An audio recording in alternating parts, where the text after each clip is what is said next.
வங்கதேசத்தில் நிலவும் பதட்டமான சூழல் இந்திய ஆட்சியாளர்களுக்கு ஒரு எச்சரிக்கை என விசிக தலைவரும் எம்பியுமான தொல் திருமாவளவன் தெரிவித்துள்ளார். சென்னை விமான நிலையத்தில் செய்தியாளர்களை சந்தித்த அவர், அதிக பெரும்பான்மை பெற்று ஆட்சியில் அமர்ந்திருந்தால் கூட மக்கள் நினைத்தால் ஆட்சியை தொடர முடியாது என்பதற்கு வங்கதேச விவகாரம் ஒரு சான்றாக அமைந்துள்ளது என தெரிவித்தார். மேலும் அதனை ஆட்சியாளர்கள் ஒரு படிப்பினையாக கொண்டு இந்திய மக்களின் பாதுகாப்பை உறுதிப்படுத்த வேண்டும் என்றும் வலியுறுத்தினார்.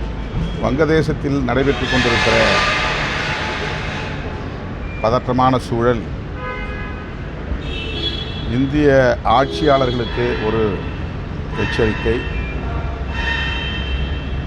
தேர்தலில் அதிபெரும்பான்மை பெற்று ஆட்சியை கைப்பற்றினாலும் கூட அவர்களால் ஆட்சியில் தொடர முடியாது, மக்கள் நினைத்தால் தூக்கி எறிவார்கள் என்பதற்கு இது ஒரு சான்றாக உள்ளது. செய்திகளை உடனுக்குடனும் துல்லியமாகவும் தெரிந்து கொள்ள சப்ஸ்கிரைப் பண்ணுங்க.